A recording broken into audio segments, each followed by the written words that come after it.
Bueno, el día de hoy vamos con vivienda.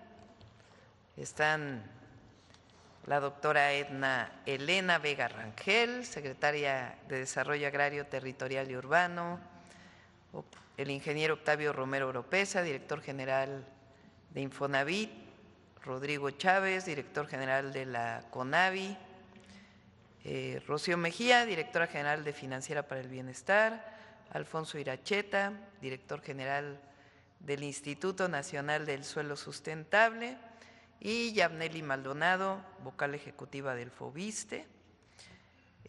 Pero iniciamos lunes con quién es quién en los precios y cerramos con Diana, humanismo mexicano. Esos son los temas del día de hoy. En un ratito vamos a Tulum. Hoy es el día de la Fuerza Aérea Mexicana. Ahí en el aeropuerto Felipe Carrillo Puerto se inaugura la base aérea militar número 20. Entonces vamos a ir en un rato para allá y regresamos. Listo, adelante. Ah, no, va primero Iván.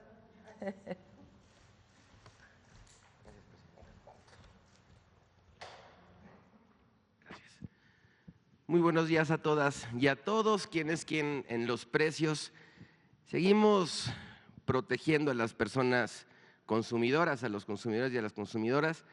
Estamos identificando a aquellas estaciones de servicio que se vuelan la barda con los precios. La semana pasada pusimos 2 aquí en la Ciudad de México, en la alcaldía Coyoacán, en San Diego Churubusco y en la colonia Jardines de Coyoacán. Adelante. Esta otra en Jesús María, Villa Victoria, en el Estado de México, esta Oxogas, y esta Shell en Colonia Palmillas, en San Juan del Río, Querétaro. Y vamos a continuar poniendo estas lonas, identificando los precios más altos de la gasolina. Adelante. Estos son los precios justos que encontramos en el monitoreo de la semana pasada, destacando esta estación Servifácil en Cozoleacaque, Veracruz, 22 pesos con 39 centavos el litro.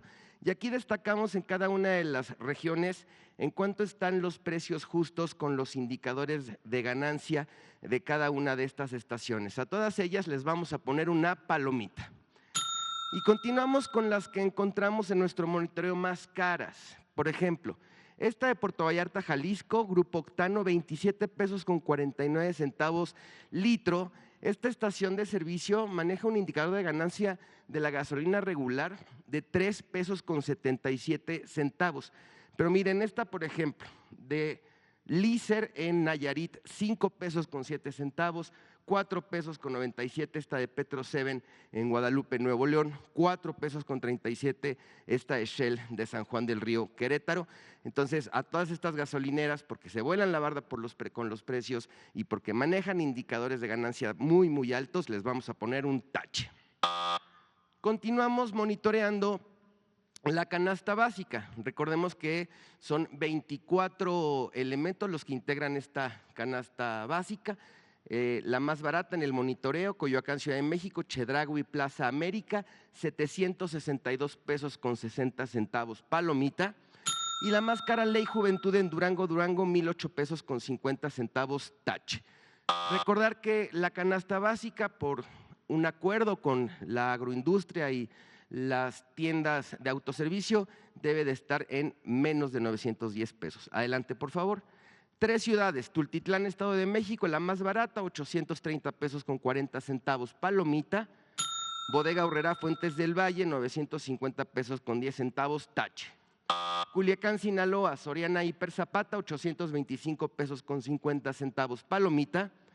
Y Ley Sinaloa, 934 pesos tache. Boca del Río, Veracruz, Soriana Hiper, 815 pesos con 30 centavos palomita. Y Walmart en este municipio de Veracruz, 964 con 90 tache. Continuamos monitoreando el precio de la tortilla de tortillería, sigue en promedio 23 pesos con 40 centavos, 602 tortillerías nuestra muestra.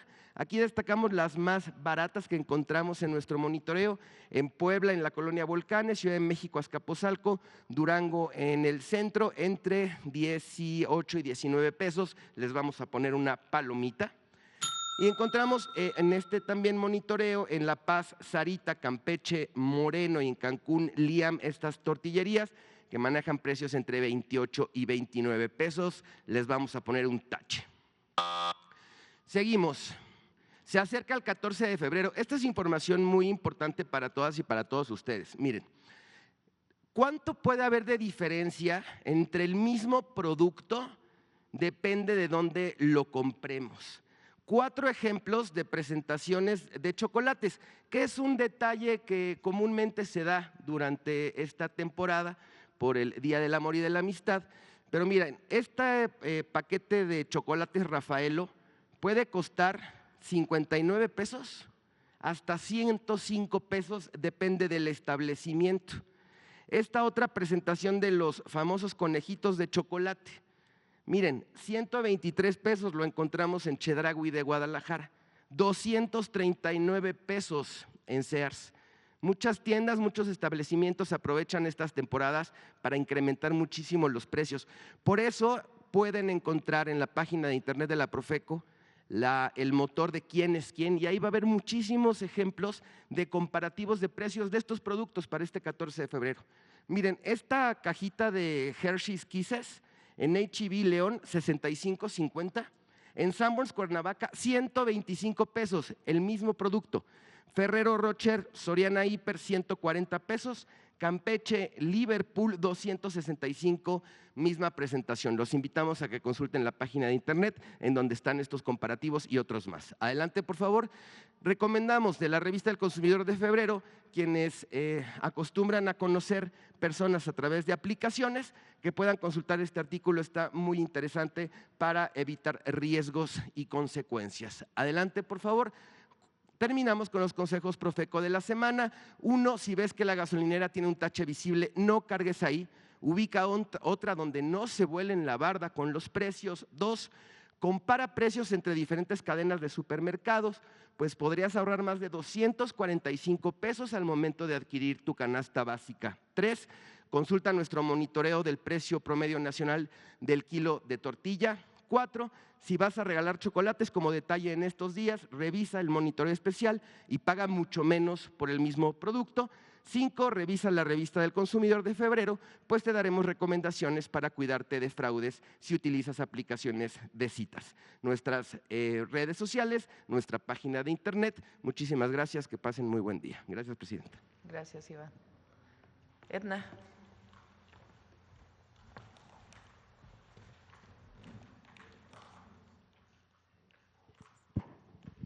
Con su permiso, Presidenta, buenos días a todas y todos. Es un gusto poder compartir el avance que tenemos en el programa Vivienda para el Bienestar. Si pasamos a la primera lámina, la primera es siempre tener presente el objetivo, porque es la base para definir los alcances. Entonces, sobre el 1,000,000 de viviendas como meta en los 6 años, 500,000 a través de Infonavit y 500,000 a través de la Comisión Nacional de Vivienda.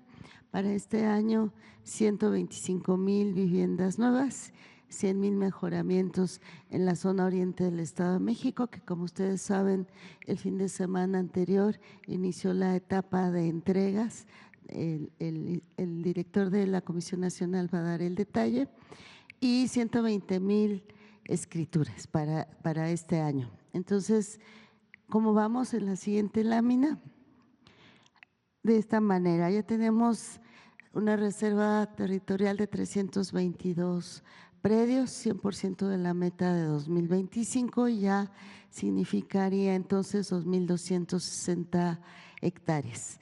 31 mesas técnicas de coordinación con los gobiernos estatales y municipales, 19 convenios ya suscritos, el resto está en proceso de firma, ya en acuerdo con gobernadores, gobernadoras, y es un tema ya de agenda para firmar esos convenios. 200 proyectos ejecutivos en proceso y una obra ya caminando, que es la de Los Cabos, que se inició en noviembre. Adelante. De la presentación anterior a esta, ya expresamos aquí cómo vamos en la distribución para el arranque de las obras. en febrero, marzo y abril. Como ven, prácticamente ya tenemos 25 entidades donde iniciar la obra. Parece algo sencillo, tendremos que tener prácticamente 32, pero esto significa la consolidación de proyectos a través de la Comisión Nacional de Vivienda, donde pues 25 ya listos, en febrero serán 20.564 que puedan iniciar, en marzo 13.798 y en abril 17.998, lo cual nos da, superando la meta, 52, poco más de 52,000 acciones. Aquí quiero precisar un poquito porque hay entidades que no están, pero significa que estamos todavía en proceso de pues, concretar la factibilidad de los predios. Ya pues tenemos reserva en todas las entidades, pero falta un poco más para poder consolidar esos arranques de obra. Entonces podemos, en aquellos estados donde tenemos un poco más de condiciones, pues estar cubriendo las entidades que nos faltan. ¿Y esto qué significa? Bueno, la meta son 50,000 viviendas, representarán 235,000 empleos directos y 353,000 indirectos, y es importantísimo y es uno de los objetivos que nos ha planteado nuestro presidente en el sentido de la importancia que tiene la generación de empleos en este momento. Muchísimas gracias, presidente. ¿Quién sigue? Adelante.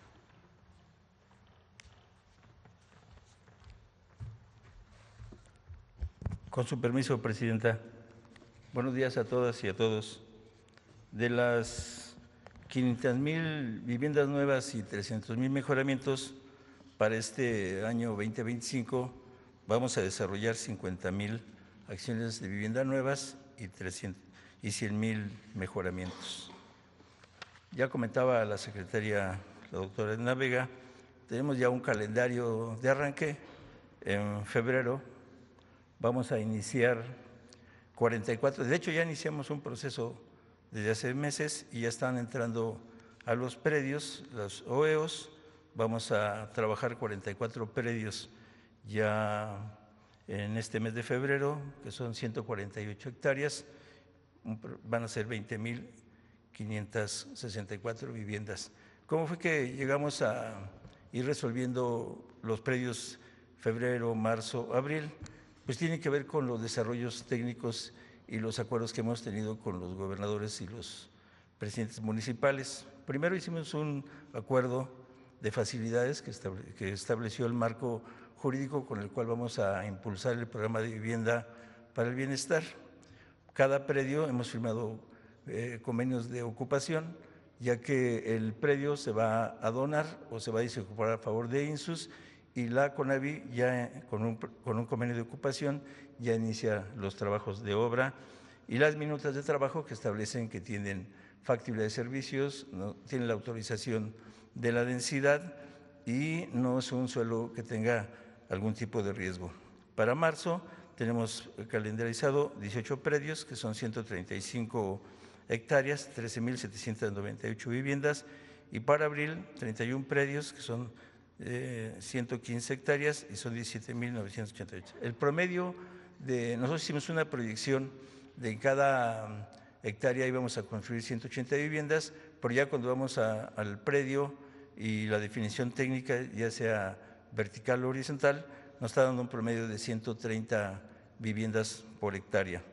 De estas 52,344 viviendas nuevas, 10,000 se van a destinar vivienda para renta para jóvenes que estudian y jóvenes que trabajan a través de un convenio que vamos a hacer con la Financiera para el Bienestar. Ya empezamos a entregar los apoyos para mejoramiento. Estuvimos en un recorrido con la Presidenta de la República la semana antepasada y entregamos 45,466 en los 10 municipios de la zona oriente del Estado de México y ya tenemos el trabajo para entregar los otros 52,000 en las zonas de los municipios para finales de febrero, principios de marzo. Es una inversión de un poco más de 4,000 millones de pesos. En total tenemos ya validados 97,500 familias, de esas ya entregamos 45,000 y ya estamos en ese proceso.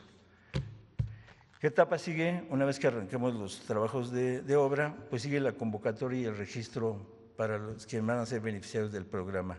Esto estaría pensado para abril-mayo. Se va a hacer una convocatoria por las vías institucionales a través de carteles, la página del CONAVI, asambleas informativas, visitas domiciliarias, y en el mes de mayo y junio iniciaríamos el registro a través de módulos que se instalarán en los polígonos de atención prioritaria. Eso sería cuanto, Presidenta.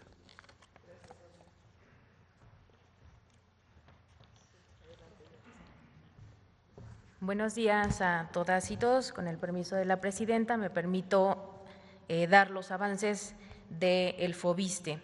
Aquí, adelante, por favor.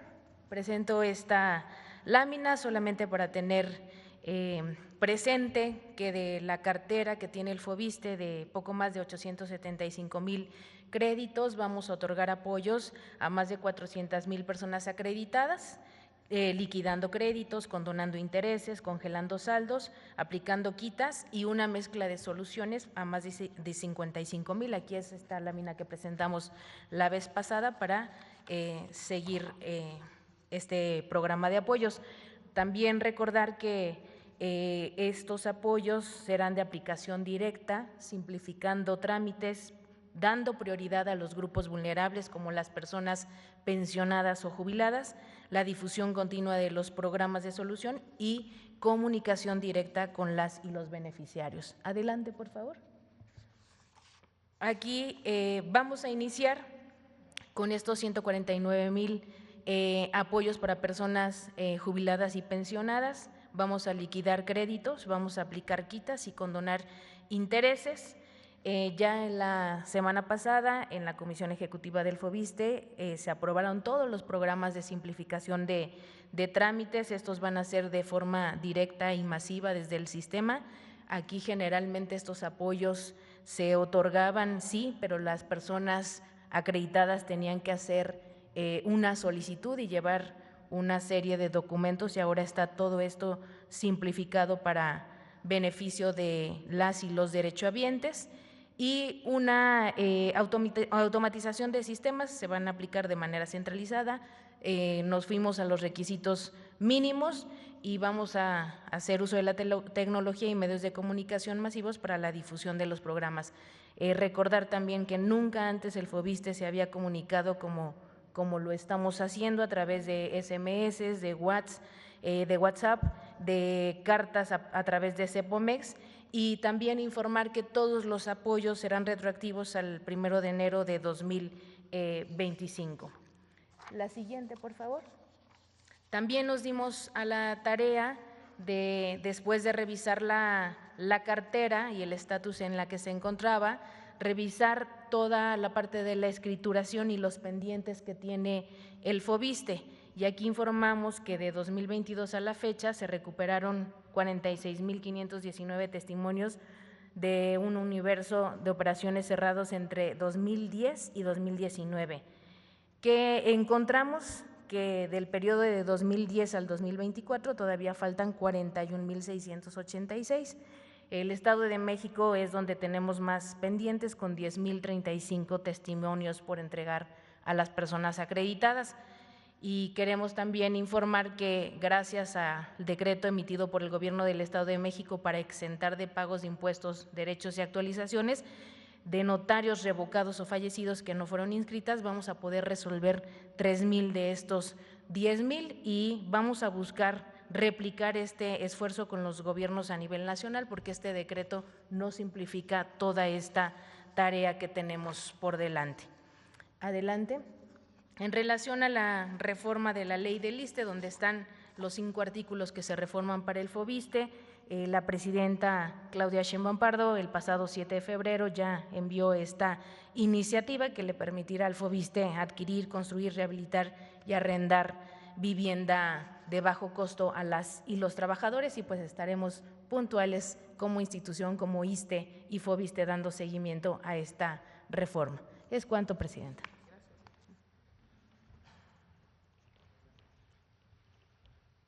Con su permiso, presidenta. Muy bien, buenos días a todos y todas. Siguiente, por favor. Nos han preguntado en muchas ocasiones ciudadanos, vecinos, en qué consiste el proceso de regularización. Es un proceso poco conocido por la sociedad mexicana y aquí les presento un flujograma muy sencillo de cuáles son los pasos que se tienen que seguir para iniciar un proceso de regulación que termine con la entrega de escrituras. En primer lugar, tenemos que dialogar con los propietarios del suelo, normalmente son los ejidos o las comunidades, para sensibilizarlos y para que sepan qué es lo que se tiene que hacer desde la cancha de ellos para avanzar a la certeza jurídica de las personas que confiaron en ellos al adquirir un lote en estas zonas ejidales. Después se integra un expediente que tiene muchas partes legales respecto a la propiedad. El origen de la propiedad ejidal, cuándo se decretó, las actas de la asamblea, la anuencia de la asamblea ejidal que nos está diciendo que están de acuerdo con la regularización. Posteriormente, en el paso 3, se hace una serie de trabajos técnicos. Aquí acuden nuestras cuadrillas de topógrafos y de otros especialistas para conocer a todo detalle, metro por metro, cómo está cada uno de estos predios, cada uno de estos lotes, se identifican las esquinas de cada lote, se determina absolutamente todo, porque esta información cartográfica, es decir, estos mapas, estos planos, eventualmente son los que se van a registrar tanto en los catastros como en el registro público de la propiedad. Y la escritura, recuerden, al final tiene esta información como aval de cuál es la propiedad que tiene cada familia. Después, esta cartografía, ya que se concluyó, se inscribe en los catastros. En este momento, en el paso 4, se considera que ya está regularizado un polígono porque en los registros de la autoridad municipal, en el catastro, ya tienen identificada toda la colonia y cada uno de los lotes. Entonces, posteriormente, entramos a la segunda etapa, que es la escrituración. Ya que se regularizó, entonces hay que elaborar la escritura individual para cada familia. Para hacer esto, visitamos cada uno de los lotes de nueva cuenta, hablamos con las personas que ven ahí para que nos digan quién es o quiénes son los propietarios de este lote, así como presentar la documentación que muestra que en efecto son los posesionarios de este lote. Se firma un acuerdo de regularización con cada una de las familias en donde aceptan entrar a este proceso de regularización. Se establecen también las condiciones que se van a seguir para la regularización y se firma un documento entre el avecindado, la persona que vive ahí, y el instituto, el INSUS. Posteriormente, se llevan a cabo una serie de procesos a nivel municipal. Se genera la cuenta catastral, se genera un documento que se llama traslado de dominio, en donde el municipio reconoce que la federación le está entregando la propiedad de ese lote a la familia posesionaria y una serie de documentos más. Certificados de libertad de gravamen, de que no tienen deuda de agua, no tienen deuda de impuesto predial, etcétera, una serie de documentos. Posteriormente, en el paso 8, se elaboran ahora sí ya las escrituras con toda la información que se recabó anteriormente, se llevan al registro público de la propiedad. Estas son instituciones estatales, ya no estamos con el municipio, estamos con el Estado. Se inscribe esta escritura, se genera un folio real, o sea, un folio ya inscrito públicamente que dice este lote pertenece a esta persona y finalmente se entregan las escrituras a las familias. Como pueden ver, es un proceso largo, puede ser un poco tortuoso, pero es importante porque cada una de estas etapas es la que nos va a garantizar que la propiedad al final va a llegar de la forma adecuada a la persona y a la familia que realmente era posesionaria de este lote. Siguiente, por favor. Aquí les muestro rápidamente un mapa de los municipios que estamos trabajando en el Estado de México. En este momento son 13 municipios, pero una cantidad mucho más importante de expropiaciones, ya que dentro de los mismos municipios puede haber varios ejidos. Siguiente, por favor. Y aquí solamente a manera de ejemplo, les presento de izquierda a derecha el municipio de Ixtapaluca, Ecatepec y Chimalhuacán. Así es como se ve una cartografía completa de un municipio que va a ser regularizado. Particularmente en Ecatepec, la franja que se ve color marrón es el municipio y los polígonos que están en azul son las expropiaciones que se están generando en este momento para darle los títulos de propiedad a cada una de estas familias. Muchas gracias. Con su permiso, presidente.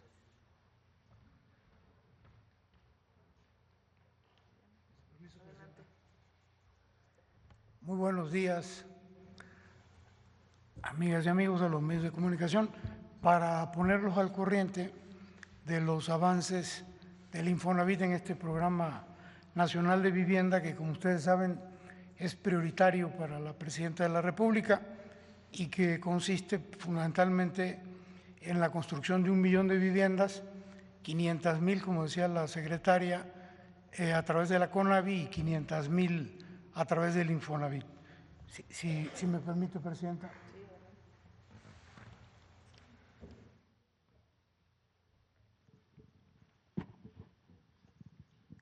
En cuanto a la reserva territorial, tenemos reserva en 29 estados de la República, reserva propiedad del Infonavit en 10, reserva federal, estatal y municipal en 24 y que será compartida tanto la reserva federal, estatal y municipal entre el Infonavit y la CONAVI en 11. Son los 29 entidades federativas, son 123 predios y que suman casi 360 hectáreas, donde tenemos proyectadas construir más de 61,000 viviendas potenciales en una lógica de 180 viviendas por hectárea. La que sigue, por favor. En cuanto a los proyectos arquitectónicos, les hemos comentado en otras ocasiones que tenemos un convenio con el Instituto Tecnológico Nacional y ya tenemos entregados uno de los proyectos arquitectónicos. En estos días nos entregan 9 proyectos arquitectónicos más y al finalizar el primer trimestre 104, de manera que tendríamos ya muchos proyectos arquitectónicos para desarrollar durante este año. La que sigue, por favor.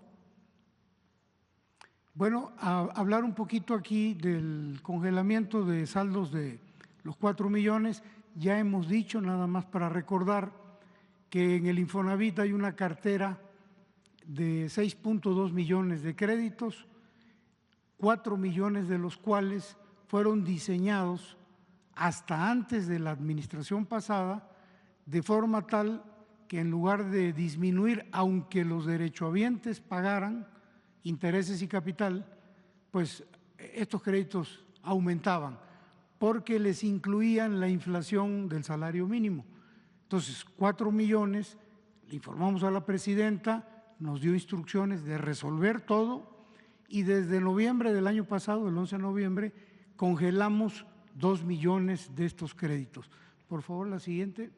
Entonces, se congelaron 2 millones de créditos, significa que ya no suben, se quedan donde están, pero adicionalmente a ese congelamiento iniciamos un programa de quita de saldos, de disminución de intereses y de disminución de mensualidades. La que sigue, por favor. Entonces, la vez pasada les informamos que de los 2 primeros millones de créditos ya habíamos otorgado beneficios adicionales a 516,000. El día de hoy ya son 574,000. Aumentó el número de beneficiarios a los cuales les hemos disminuido el saldo, el interés y la mensualidad. Y nos restan de esos primeros 2 millones, 1.426.000. En los próximos días, probablemente antes de que finalice este mes, se van a incrementar todavía alrededor de 30,000 beneficiarios más en esta lógica de ir abarcando los 2 millones de créditos. Entonces, estos beneficios adicionales han significado más de 12,000 millones de pesos en favor de los derechohabientes. La que sigue, por favor. Entonces, los beneficios adicionales, ya los comenté, son bajas de interés, mensualidad, reducciones de saldo. 524,000 van a disminuir la tasa de interés, 299,000 reducen su mensualidad, 125,000 tuvieron reducción al saldo. La quita más importante ha sido más de 4 millones a un solo crédito. Imagínense cómo iban subiendo estos créditos. Entonces, en algunos casos es un beneficio de los 3, en otros son 2 de 3 y hay ocasiones en que 3 de 3 para estos derechohabientes. La que sigue, por favor. Bueno, hablamos de que son 4 millones. Los siguientes 2 millones de créditos, que también tienen esta característica de que suben en lugar de bajar, van a obtener el mismo beneficio, se van a congelar y van a tener los mismos beneficios que los primeros 2 millones a partir de la reforma a la ley del Infonavit. Se van a congelar las mensualidades y van a haber beneficios adicionales. La que sigue, por favor. Traíamos por ahí un… ¿Sí? En términos de los otros 2 millones de créditos, se van a dar a partir de que se lleve a cabo la reforma de la ley del Infonavit, que probablemente sea el día de mañana. Ya prácticamente hay consenso con todas las partes y querríamos mostrarles los desplegados que han salido en este fin de semana pasado. Por ejemplo, de la CTM hubo un comunicado donde pues, están de acuerdo con la reforma. La Confederación de Trabajadores de México valora la apertura al diálogo promovida por la presidenta. Están básicamente de acuerdo y lo manifestaron en un comunicado este fin de semana. El siguiente comunicado es el de la CROC. Lo mismo, se lo dirigen a la doctora Claudia Sheinbaum, la presidenta de México, y le hacen saber que están de acuerdo con la reforma al Infonavit. El que sigue, por favor. La Confederación de la Cámara Nacional de Comercio, Servicios y Turismo, lo mismo, el desplegado donde están de acuerdo básicamente con la reforma a la ley del Infonavit. Y finalmente, la que sigue, la Cámara Nacional de la Industria de Desarrollo y Promoción de Vivienda, que hizo una publicación en X. Estamos de acuerdo, comprometidos a colaborar estrechamente para contribuir al desarrollo de soluciones habitacionales. En fin, se muestran también de acuerdo con esto. Entonces, vemos que hay mayoría, que ya hay consenso y seguramente el día de mañana ya será aprobada la ley. La que sigue, por favor. Esto es muy importante. Es un llamado a los derechohabientes del Infonavit a que no se dejen engañar. Hay muchos coyotes metidos en el Infonavit engañando a los derechohabientes, haciéndoles creer que pueden sacar su dinero para hacer cualquier cosa. En esta trama lo que ellos buscan es obtener un porcentaje del dinero de los trabajadores. Se quedan hasta con el 40% y en ocasiones hasta más del dinero que pertenece a los derechohabientes. Entonces, un llamado para que no se dejen engañar y les queremos poner un ejemplo de esto.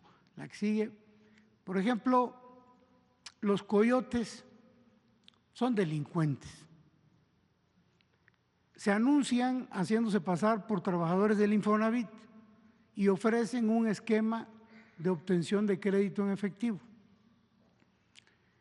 Hicimos un ejercicio en días pasados. Un funcionario, una funcionaria del Infonavit se hizo pasar por una derechohabiente y se comunicó a un número. Fíjense lo que dice esta barda. Hay muchísimas en todo el país, sobre todo en la periferia de las delegaciones del Infonavit. Y dice, tu crédito Infonavit en efectivo, para lo que quieras. Ojo, el dinero de los trabajadores que está en la subcuenta de vivienda es fundamentalmente para dos cosas. Para vivienda, para el que requiera vivienda a través de un crédito sustentado con su fondo, el que lo requiera, y el que no lo requiera porque por alguna razón tiene casa, la heredó o la adquirió de otra manera, el día que se jubile se lleva su dinero. Siempre ese dinero tiene esas dos finalidades: cumplir fundamentalmente con la vivienda, o el que no lo requiera para eso, para su pensión, el día que se retire. Aquí se los ofrecen para lo que quieran. Es el primer engaño. Al comunicarse esta funcionaria con este número, un supuesto asesor inmobiliario, que se identifica con ese nombre, afirmó ser parte del Instituto de Asesores del Infonavit. Eso no existe. Y miembro de la AMPI, que es algo así como Asociación Mexicana de Promotores Inmobiliarios. Bueno, por lo menos así dicen ellos que son. Y este asesor explicó los pasos para realizar el trámite, solicitando a cambio el 38% del monto disponible en la subcuenta de vivienda del trabajador. Este 38%, además de otros gastos, por eso les hablo de más del 40%. Aseguró trabajar con notarios registrados en el Infonavit y además mencionó que cuenta con oficinas en diversas ubicaciones: Chicoloapan, en Reforma Centro, en la Ciudad de México, en Tlanepantla, en la delegación del Infonavit, en Lomas Verdes y en Chalco. No existe registro de este señor en el Infonavit. Y si la presidenta me lo permite, tenemos un audio recortado, largo, dura 7 minutos, se los pondríamos a su disposición, pero hay un recortado de 4 minutos, si me permite, presidenta.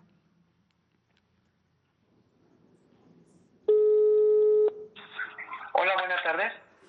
Hola, buenas tardes. Buenas tardes, señorita. ¿En qué podemos ayudarle?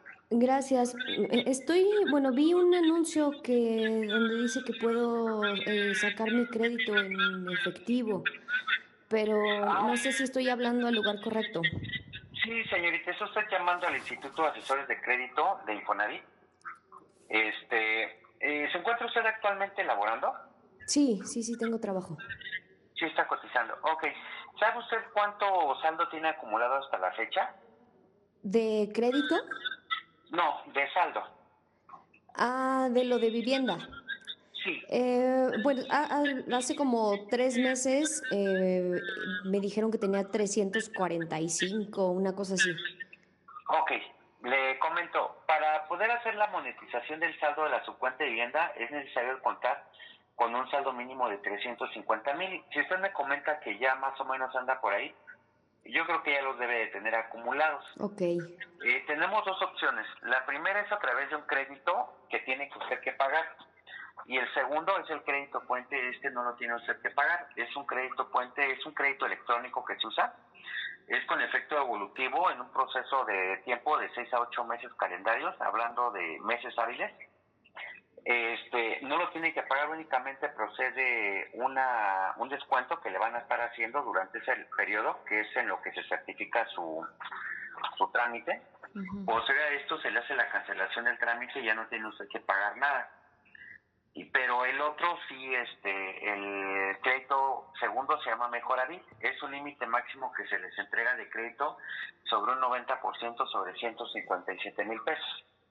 En este caso, se le entregaría esta cantidad a su cuenta, se le hace un descuento estimado sobre el 30-35%, Nada más que ese sí, le reitero, tiene usted que liquidarlo, y ese va de 12, 24, 36 meses, y el descuento es vía nómina. Para el efecto del suyo, yo le referiría que le convendría mucho más hacer su crédito puente, que es en donde le devuelven todo. Andaría recuperando usted alrededor como de 220,000 pesos aproximadamente, libres de impuestos. Ok, o sea, de los 350 más o menos que podría tener, me podrían dar solo eso. Sí, esto es porque le van a cobrar de puro impuesto es el 12% de esa cantidad. Ajá. Nosotros le cobramos la cantidad de 35,000 pesos por hacerle el trámite. Okay. Y eso hay que agregarle lo que son constancias, certificados, ISR y lo que es la titulación. Esos son impuestos que usted, si lo hace por su cuenta, los tendría que pagar por cuenta propia. La ventaja de hacerlo, o el servicio que usted contrataría con nosotros, es de que nosotros le financiamos todo el dinero que usted tuviera que pagar. En este caso, lo que vienen siendo las cosas, todos los costos, impuestos, certificados, todo lo que tenga que ver con el trámite, y usted hasta el último es cuando liquida. Eso ya va contemplado aproximadamente lo que le comentaba sobre el 35%, que ya es común general, y ese 35% ya le incluye todo el gasto. Usted cuando recibe su dinero al último, ya lo recibe libre de impuestos. Ok, y bueno, lo que me estás diciendo, tengo que sacar este crédito, pero ¿tengo que comprar algo? O sea, ¿tengo yo que comprar una casa? Entre comillas, sí. Usted compra un inmueble de adjudicación por parte del instituto, y este inmueble se tiene que hacer forzosamente por parte de Infonavit, ya que es la figura jurídica que Infonavit acepta para hacer el retiro de la subcuenta. Okay. Pero solamente le comentaba por el término de 6 meses, 8 meses es cuando se le deja de descontar, y a partir de ahí ya se le entrega a usted el dinero libre de impuestos, y cancelamos el trámite. Al último se hace una cancelación de hipoteca, y esta cancelación de hipoteca ya va con el aviso también para IFREM. O sea, usted queda totalmente libre, por decirlo, de todo el trámite. Nosotros somos de la Asociación Mexicana de Profesionales Inmobiliarios, que por sus siglas es AMPI. Le dejamos acta constitutiva, le dejamos certificados, nuestros credenciales por parte del instituto, todo contiene QR y está ligado igual a Infonavit. Igual con los notarios que estamos trabajando, todos están certificados y dados de alta con el instituto. De hecho, el trámite, toda la inscripción y todo el trámite, nosotros pertenecemos a la delegación de Tlalnepantla. Ahí es donde se le haría todo el trámite. Pero a ver, ya cuando hagamos todo esto, ¿ustedes también se encargan de volver a venderla o yo tendría que conseguir quién la compre? No, señorita, lo hacemos todos nosotros.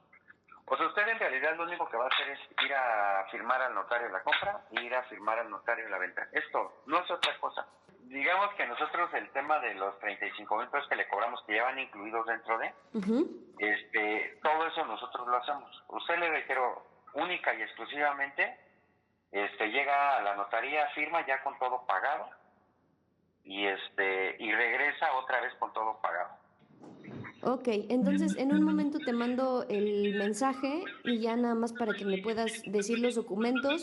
Yo espero juntarlos pues este fin de semana y a ver si te puedo volver a buscar el lunes para entregarte todo esto. Con todo gusto. Gracias. Está muy bien, muchas gracias por haber llamado. Hasta luego. Hasta luego. Este es el esquema, como defraudan a la gente, y tiene que ver con lo de las ventas sucesorias de las casas. Sacan el crédito, compran una casa, consiguen a otro derechohabiente que compra esa casa que compró el anterior.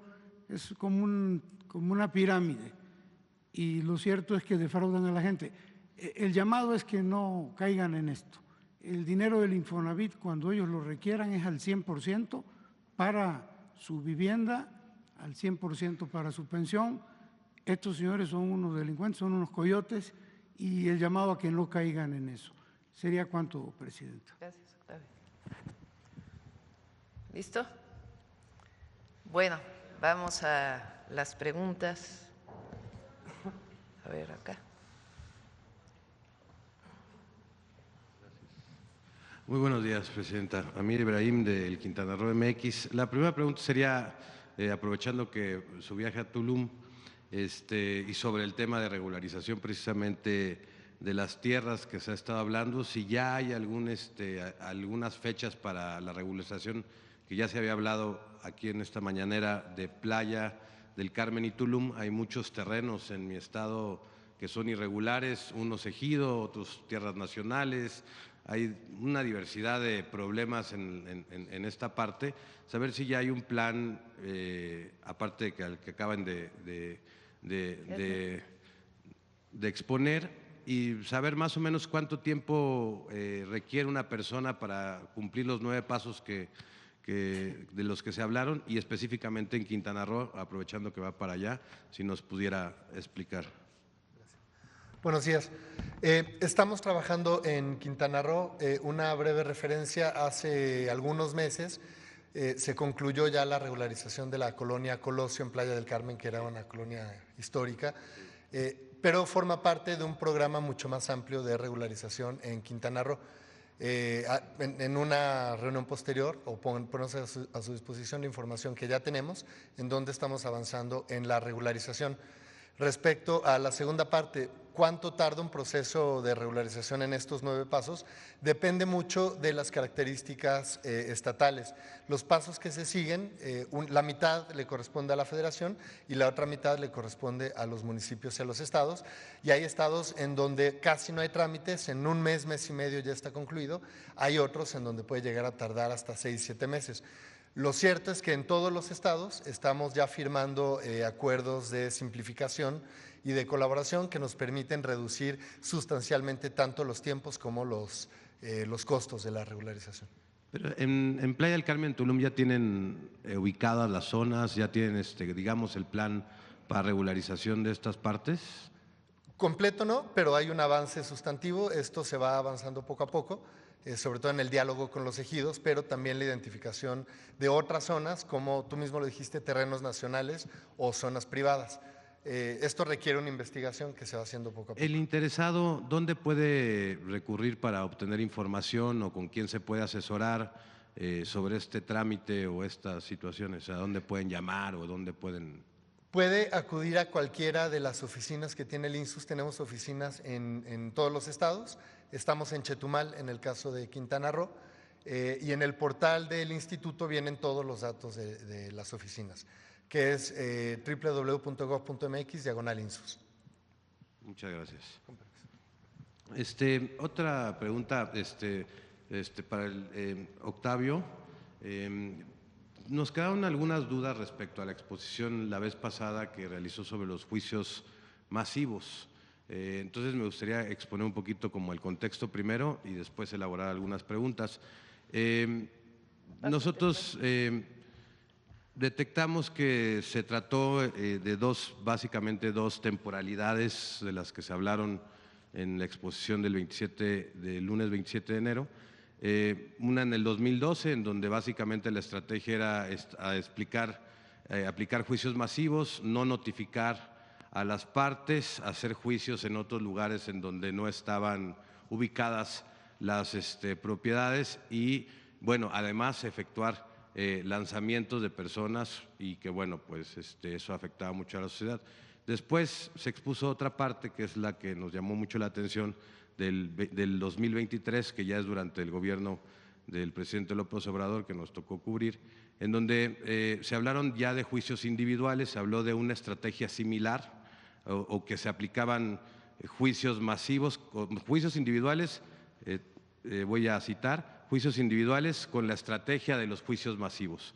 Entonces nos pusimos, digamos, un poquito a checar este tema y nos dimos cuenta de que efectivamente, pues sí, los juicios individuales sí estaban permitidos, que sí, a diferencia de los otros, sí notificaron mediante edictos, encontramos varios edictos. Una de las sentencias que logramos encontrar en los boletines judiciales que inspeccionamos, nos dimos cuenta de que no estaban ejecutadas, o sea, no hubo lanzamientos como en la otra. También se hablaban de juicios fast track, checamos la ley, más o menos creo que un juicio de estos debe tardar 30 días en solucionarse y tardaron creo que un año, o sea, 12 veces más de lo que marca la ley y el Poder Judicial en esto. y nos surgieron algunas dudas porque aparte pudimos corroborar que muchas de estas viviendas que se recuperaron en estos juicios del 2023 estaban abandonadas o estaban invadidas, como bien se dijo, y nos causó un poco de duda saber pues dos temas. ¿Por qué se le clasifica como corrupto a un procedimiento que sí estaba permitido, que sí se notificó, que es claramente muy diferente al del 2012, como el que se ejecutó? ¿Por qué es corrupto? Y dos, se hablaron de 29,000 millones en el primer caso del 2012 a despachos y después se hablaron en el 2023 de 9 despachos, en donde, bueno, no se esbozó la cantidad que se les pagó para ejecutar estos juicios. Entonces, nosotros notamos una diferencia significativa de los temas 2012, 2023, y nos gustaría que nos explique por qué son en el gobierno, pues bueno, de López Obrador, por qué en esta parte del Infonavit se ejecutó corrupción, pues, ¿no? No lo entendimos muy bien y no sé si nos pudiera, por favor, explicar por qué. Gracias. Sí. Dos universos, ¿no? El primero fue de 370,000 juicios masivos en todo el país, en el cual básicamente el derechohabiente que fue demandado de un estado no lo demandaban en su estado, sino lo demandaban en otro. Solamente hay una pequeña interrupción. Encontramos algunos contratos del Infonavit y al parecer, porque nos causó también eso mucha preocupación, o sea, de que de repente un juicio en otro estado de una vivienda, entonces detectamos en el mismo contrato que hay una cláusula que se llama la cláusula de jurisdicción, que establece precisamente en dónde se va a ejecutar el juicio en caso de que haya alguna controversia. Y al parecer el derechohabiente estaba también enterado, digamos, de que su juicio iba a ser en la Ciudad de México, aunque su propiedad estuviera, digamos, en Quintana Roo. O sea, que a la hora de firmar el contrato ya venía, digamos, establecido dónde se elaboraría el juicio en caso de que hubiese alguna controversia. Entonces, saber por qué el Infonavit permite firmar contratos en México, en la ciudad, por ejemplo, en la Ciudad de México, si la vivienda está en Quintana Roo, ¿por qué se establecen los tribunales de una ciudad que no corresponde a donde está la vivienda? También esa es una pregunta. Sí, nada más que los tiempos ahí permitía, no se permite actualmente. Okay. Eso se permitía y era una especie de letras chiquitas que seguramente el derechohabiente ni se enteraba de que aceptaba esta situación, a todas luces irregular. Entonces, 370,000 juicios que tenían la característica de que la vivienda estaba en un estado pero se demandaba en otro, con la finalidad de que la notificación no le llegara. Se notificaba por estrados y se ganaba el juicio, por eso se recuperaba tan rápido la vivienda. De ese universo, 207,000 derechohabientes quedaron sin vivienda porque se las quitaron a través de estos juicios fraudulentos y el Infonavit no las puede escriturar porque precisamente son juicios fraudulentos. El segundo universo al que te refieres, el segundo ejemplo, 2023. el de la Ciudad de México. ¿Sí? Aquí, a pesar de que hubo la prohibición por parte de la administración del presidente López Obrador, que quede muy claro eso, el presidente López Obrador prohibió los desalojos y los juicios masivos, y así lo señalamos la vez pasada. A pesar de que había esa prohibición, estos despachos demandaron a 63,000 personas bajo el esquema de demandas individuales, pero en realidad siguieron exactamente el mismo procedimiento de las demandas de juicios masivos. Esto significa que aquí en la Ciudad de México se demandaron a 63,000 personas, de las cuales más de 60 y tantas mil eran de otros estados y la gran minoría eran de la Ciudad de México. Entonces, fue una práctica totalmente irregular de los despachos porque se les había ya instruido que eso ya no se debía hacer desde la administración pasada.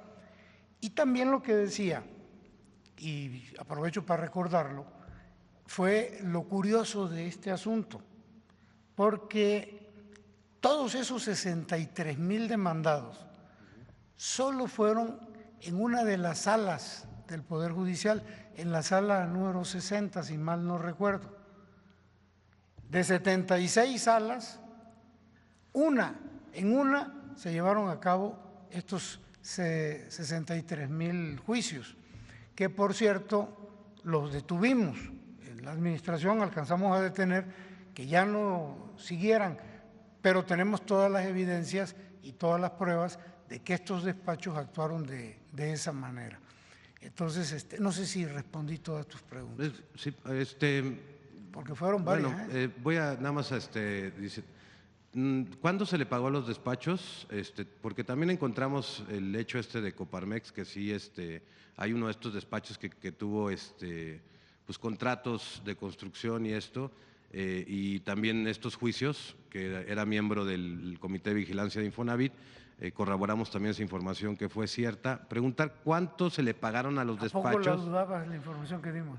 O sea, no, ¿sabe qué? Que teníamos nosotros, una confusión, en si era la persona, era el miembro del comité o era su hijo, que era un homólogo. Entonces nosotros teníamos una confusión en esa parte, que de cualquier manera es algo malo, ¿no? Que estén dando esos contratos, que corroboramos esa información, si era el hijo o el miembro, ¿no? Y bueno, preguntarle cuánto se le pagaron.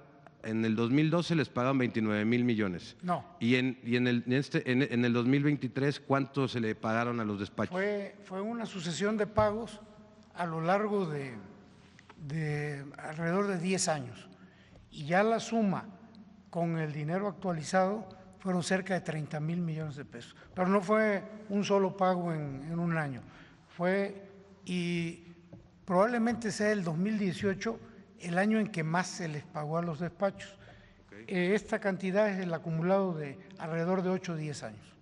Y ahorita en el 23, del 18 al 23, a estos 9 despachos se les pagó otra cantidad de eso.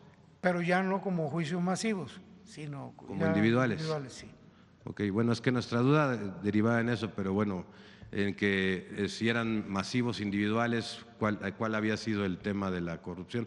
Pero bueno, solamente una pregunta más. Respecto a que caigan todos en un mismo despacho, en un mismo juzgado, por ahí estuvimos más o menos investigando con algunos abogados que tenemos expertos, y nos dicen que cuando el juicio es similar o pertenece, digamos, a una característica similar, que en este caso creo que son juicios hipotecarios, civiles, cuando son cuando son casi lo mismo, caen en el mismo juzgado, porque se resuelven, digamos, en el mismo sentido, me explicaban, para no luego caer en contradicciones, porque es casi el mismo juicio. O sea, estamos hablando de personas que caen en cartera vencida por mucho tiempo, o que ya, digamos, temas así, que estos son muy similares los juicios y que por eso muchas veces se acumulan en un mismo juzgado. Quiero preguntarle si en este caso del que estamos hablando, esta hipótesis podría ser cierta, o cómo le hicieron para que todos cayeran en un mismo despacho y resolverlos, digamos, de esa manera. Perdóneme, es que me quedan muchas dudas. Yo estudié Derecho. Yo no soy abogado, pero lo único que digo es que el sentido común indica que es una carga de trabajo tan excesiva como para que en un solo juzgado se resuelva. De todas maneras vamos a averiguarlo, pero no suena lógico. Y cuando no suena lógico, suena metálico. Nosotros encontramos notificaciones hechas en edictos, en periódicos de circulación nacional, de estos juicios, por si alguna vez, si quiere, le puedo pasar la información. Más o menos encontramos 3 boletines judiciales en donde se desplegaron estas sentencias, porque creo que aproximadamente de las 65,000 casos que usted esbozó, creo que solamente hay 10,000 sentencias, pero lo que no pudimos encontrar y nos dimos a la tarea de buscar es algún lanzamiento. Creo que en ese sentido no hubo ninguna persona lanzada, ninguno de los 65,000 casos se lanzó, a diferencia de los casos del 2012, en donde sí hubo lanzamientos, las notificaciones no se encontraron y cosas por el estilo. Entonces nos llamó la atención porque se caracterizó el gobierno de López Obrador por ser un gobierno muy correcto, ¿no? Y nos llamó mucho la atención que este tipo de mañas del 2012, 2018, pues también se dieran en el, ¿cómo se llama?, en el gobierno de López Obrador. No, tienes toda la razón del mundo. En el gobierno del Liceo López Obrador no hubo desalojos, hubo una prohibición expresa de parte del presidente, eso no ocurrió, tienes toda la razón. Y aquí en esta administración definitivamente se detuvo este tema de los 63,000. Muchas gracias, señor director. Muchas gracias, presidente. A ver, sí sería bueno lo siguiente, porque si no va a quedar la duda, ¿no? Antes del 2018, en 2 esquemas distintos, se prestaba al trabajador para construir su vivienda. El Infonavit dejó de construir vivienda y a lo único que se dedicó es a dar créditos para la vivienda. 2 esquemas distintos de créditos para la vivienda fueron completamente abusivos para el trabajador. Uno, el primero es de ¿qué fecha? ¿Qué fecha? Del 2013, 87 a 2013. 87 al 2013 es un esquema y después del 2013 al 2018. Estos esquemas de crédito que se dieron al trabajador, que lo ha estado explicando Octavio, pues eran créditos impagables porque cada vez se debía más en vez de cubrir el gasto de la vivienda y en determinado tiempo terminar de pagar la vivienda. Entonces fueron créditos muy abusivos en contra del trabajador. ¿Qué pasó entonces? Pues muchísimos trabajadores no pudieron pagar su vivienda. Si dejaron de trabajar en un lugar en donde ya no aportaban al Infonavit, pues se quedaban con la deuda del Infonavit. O algunos otros que tenían la deuda del Infonavit, pues impagable y siempre había descuentos.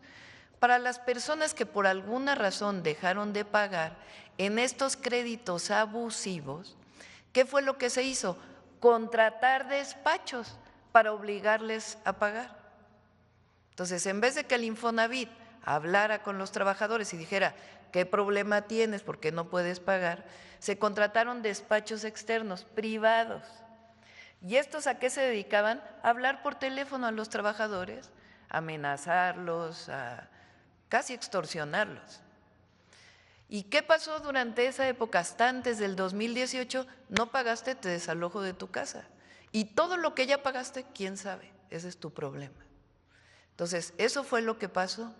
Y además de esto, se les notificaba que ya te iban a desalojar de tu vivienda en Chihuahua, pero vivías en la Ciudad de México, pues ¿cuándo te ibas a enterar? Más allá de que estuviera en los puntos chiquitos del contrato, de que te notificaron en Chihuahua si vives en Yucatán, pues nunca te vas a enterar. Entonces acababan desalojándote de tu vivienda, lo que pagaste nunca se te recuperaba y ya ni siquiera tenías vivienda. Un asunto completamente abusivo. Cuando llega el presidente López Obrador, dice, se acabaron los desalojos. Y además dice, ahora los créditos van a ser 500,000 pesos individuales a cada trabajador. Ya no se va a hacer eso de que crédito para construir este desarrollo que después acababa en fraudes y fraudes y fraudes. ¿Qué estamos haciendo ahora adicional a lo que hizo el presidente López Obrador? El Infonavit tenía 3 direcciones generales, o tiene hasta ahora 3 direcciones generales. La dirección general, que es la que ocupa Octavio Romero, tiene una dirección general en el mismo nivel de los empresarios y tiene otra dirección general en el mismo nivel de la representación de los trabajadores. Lo que estuvo explicando Octavio es que resulta que el del gobierno estaba en minoría y estos dos se ponían de acuerdo para seguir haciendo negocios al amparo del recurso de los trabajadores. Entonces, el director del Infonavit podía no enterarse o podía incluso, como hizo Carlos, que fue director del Infonavit, decir a ver que entre la Auditoría Superior de la Federación a revisar lo que hay en el Infonavit, y estos dos se ponían de acuerdo y decían, no, fíjense que aquí no entra la Auditoría Superior de la Federación.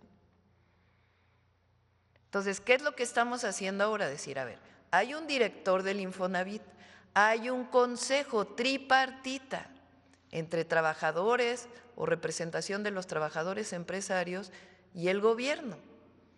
Y es una sola dirección, pues, que decide colectivamente cómo se dan las viviendas. Y además, ahora se permite al Infonavit construir vivienda para que realmente se cumpla la función del Infonavit. Entonces, ese es, digamos, el problema que ocurrió durante los 6 años del presidente, que a pesar de la honestidad del presidente, de la honestidad de la dirección del Infonavit, pues estos dos se ponían de acuerdo y hacían sus negocios. Tanto que las personas que presentó aquí Octavio, miembros del propio consejo del Infonavit, andaban haciendo sus negocios con su propia SOFOMES, SOFIMES, no sé qué, y nunca construían vivienda. Y de los trabajadores igual.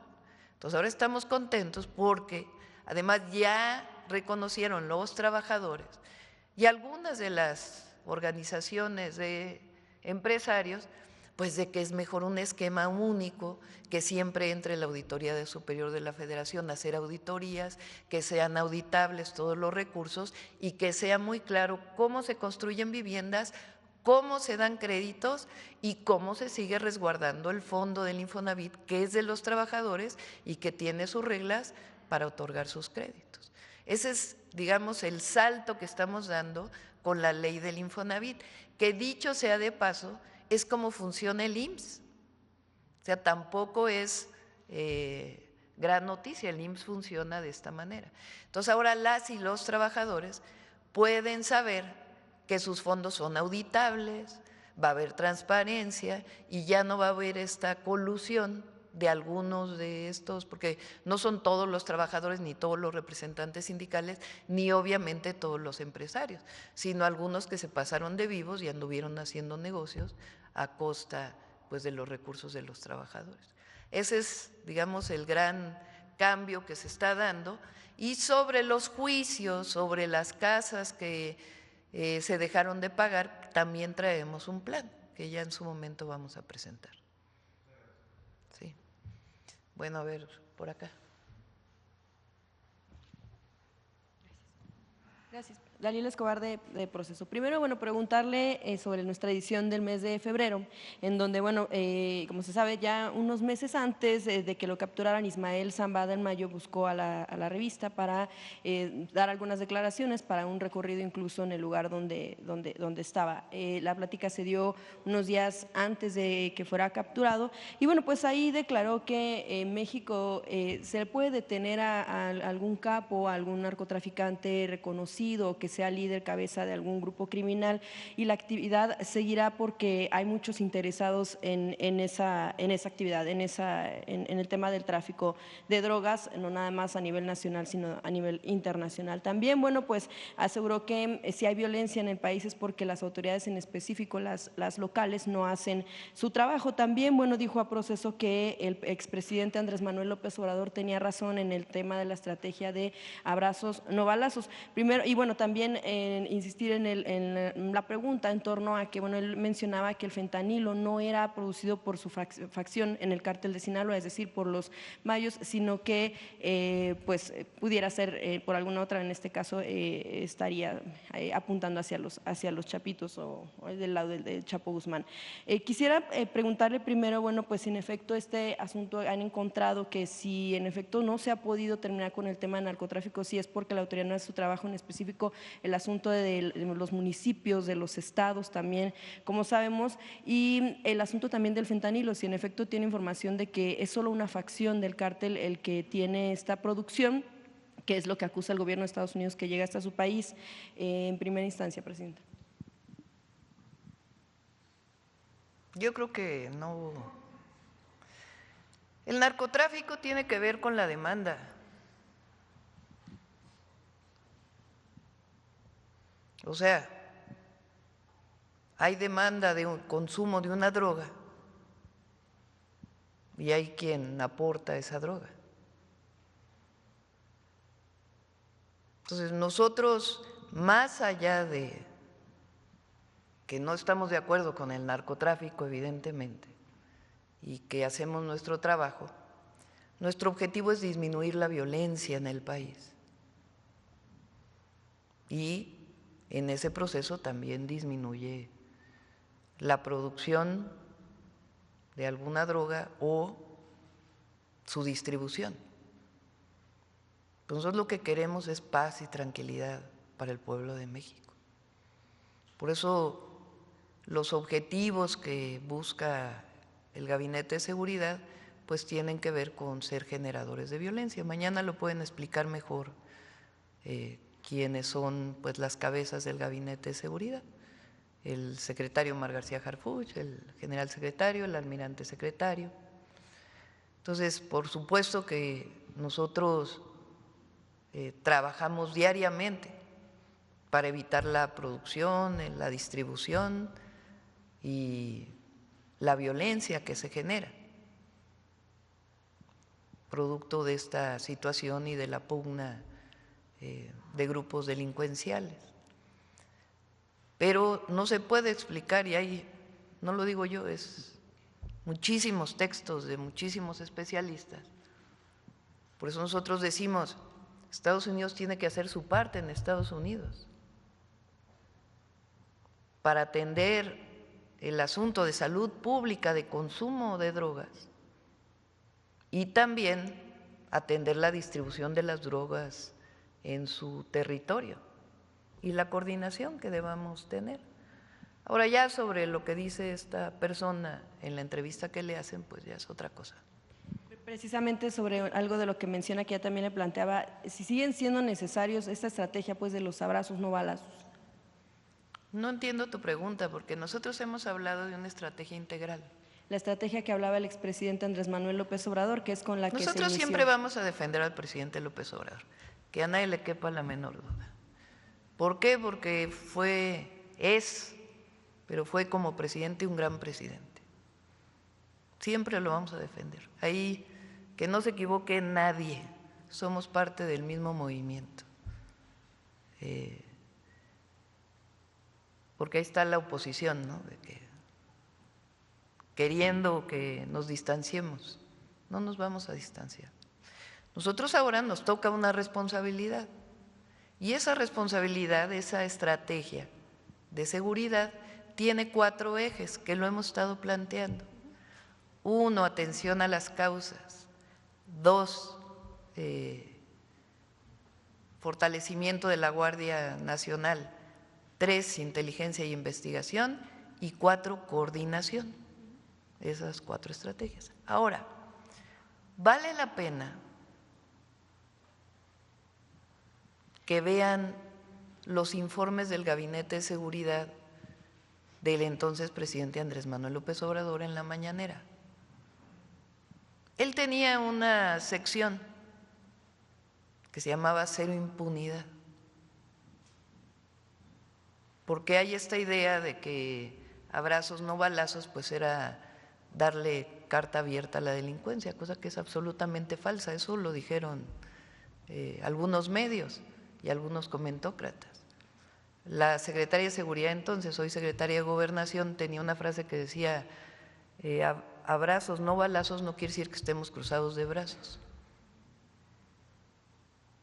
Y ahí en esa sección de Cero Impunidad se planteaban las detenciones. También en esa sección se hablaba de lo que hacían los jueces para liberar delincuentes, también. Entonces vamos a poner todo en su justo término. Y esta declaración, pues de esta persona, pues, que se haga cargo quien hizo la entrevista. Y precisamente sobre eso, bueno, la defensa, como usted menciona, del expresidente Andrés Manuel López Obrador es igual pues de la estrategia, pero con podría decirse un avance en la estrategia en este nuevo gobierno. Vaya, ¿hay diferencia en la estrategia que tenía el expresidente Andrés Manuel López Obrador con la que se tiene actualmente, o evolucionó, o cómo lo define?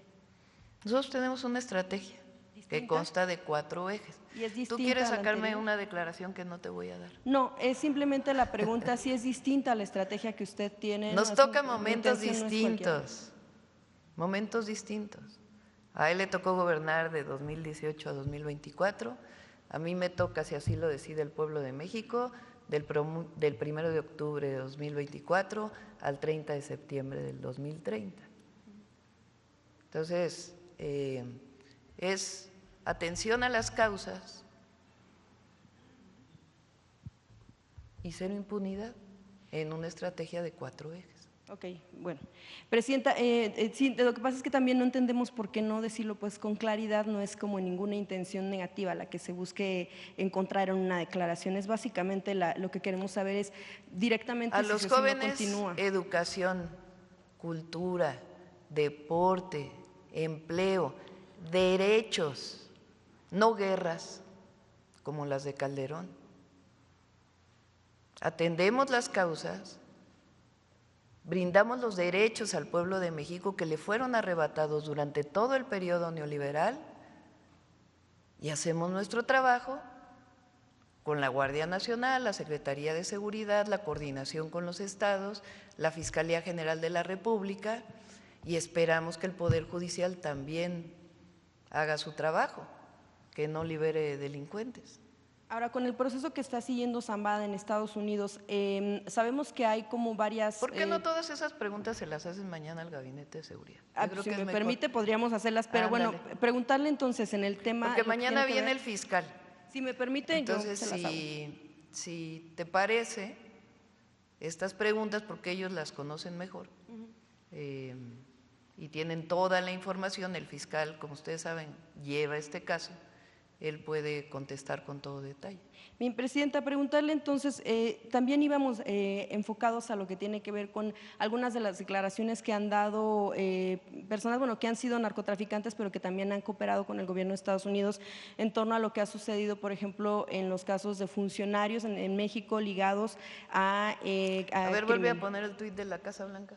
Sí, precisamente justo, bueno, también sobre eso quería comentarle, así como Genaro García Luna surgió precisamente de una declaración en un juicio en el caso del Chapo y en algunos otros que hubo testigos o colaboradores que lo señalaron a él, también señalaron al general Salvador Cienfuegos. Preguntarle en este sentido, sabemos que Cienfuegos, bueno, pues fue regresado a México, pero por una intervención del gobierno mexicano en el que se hablaba de temas que tienen que ver con la relación bilateral, en este caso México-Estados Unidos, pero no propiamente porque se le haya llevado un juicio en el que se comprobara o no que fue él precisamente parte de lo que tiene que ver con la colusión con el crimen. Lo veíamos también en este evento de la Marcha de la Lealtad. Quisiera preguntarle, Presidenta, si en efecto en este contexto en el que se enmarcó la situación del general Salvador Cienfuegos, pues pudiera ser correcto que siguiéramos viendo a un personaje así en eventos. Sobre todo la pregunta es… A ver, vamos con calma. Te conmino a que siendo reportera hagas una investigación y no la vienes a presentar aquí a la mañanera de por qué se liberó al general Cienfuegos. Le comentaba el recuento. No, vamos a hacer, te conmino a que hagas esa investigación. Sí, le comentaba. Aquí se presentó en la mañanera, la Fiscalía de Estados Unidos en aquella época, todavía era el primer periodo del presidente Trump, no tuvo elementos, pedido por la Fiscalía General de la República. Entonces, te conmino, y aquí que venga el fiscal, que es el que tiene toda la información porque estuvo también, a que hagas la investigación completa de cuál es la razón por la cual se liberó al general Cienfuegos. ¿Tú crees, pregunto, que si el gobierno de los Estados Unidos hubiera tenido realmente algo en contra del general Cienfuegos, lo hubiera liberado? Precisamente se lo comento porque yo recuerdo bastante bien aquí en la cobertura con el expresidente Andrés Manuel López Obrador cómo se dieron los hechos, cómo se dieron de manera cronológica. Si gustas, el fiscal general de la República puede contestar porque es importante que hagas la investigación y que todos hagan la investigación. Se presentó aquí, se presentaron los datos, se presentó cuál fue la respuesta de la Fiscalía de los Estados Unidos. Lo recordamos, Presidenta, tiene que ver mucho con el asunto de… lo que le pregunto es, no es que no se le llevara a cabo un juicio y que por eso se determinara que no fue responsable, sino que en realidad fue una situación de un acuerdo entre Fiscalías de México y Estados Unidos. No hubo causas, no hubo pruebas suficientes. Esa fue la razón de la liberación. en no México, hubo ¿no? prueba, y en Estados Unidos. Lo que recordamos es que México se Bueno, encargó te pues, de la conmino investigación. a que hagas bien la investigación y mañana que viene el fiscal general de la República, que pueda informarnos adecuadamente todo lo que planteas. Ayer estuvo el general Cienfuegos porque hay protocolos en el Ejército. Ayer se celebró la Marcha de la Lealtad y se acostumbra invitar a todos los generales que fueron directores del Colegio Militar. Entonces, asistió porque es protocolo que asistan todos los directores del Colegio Militar. No vimos razón por qué no se cumpliera ese protocolo. Entonces, es importante porque se acostumbra a veces, por algunos medios, dejar la pregunta a la mitad o mencionar algún tema que no tiene la base completa. Entonces, yo te pido a ti que hagas la investigación completa y mañana que el fiscal general de la República le informe al pueblo de México ese caso y cuál fue la razón de la liberación. Sí, que nos responda en todo caso si en efecto la Fiscalía de Estados Unidos hizo o no la investigación, porque recordamos que se la había transferido al gobierno mexicano, porque esa fue pues la promesa que se hizo para que lo pudieran transferir a México. Lo recordamos porque fue lo que se declaró al menos aquí. Yo también lo en la recuerdo de una conferencia. manera distinta, por eso que mañana el fiscal general de la República nos dé la información. Bien, Presidenta, en el tema de también con Donald Trump, el asunto de lo que ahora anuncia pues aranceles para el tema del acero y el aluminio, pero también lo relacionado con lo que ya se había hablado anteriormente en torno al tema de aranceles por asuntos de migración y de seguridad. Yo quisiera preguntarle, Presidenta, la situación, si fue en algún momento de las pláticas con el presidente de Estados Unidos que se… Ahí está, mira. Las pruebas de la Casa Blanca.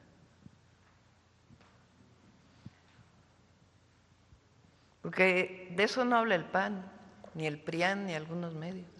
No les gusta.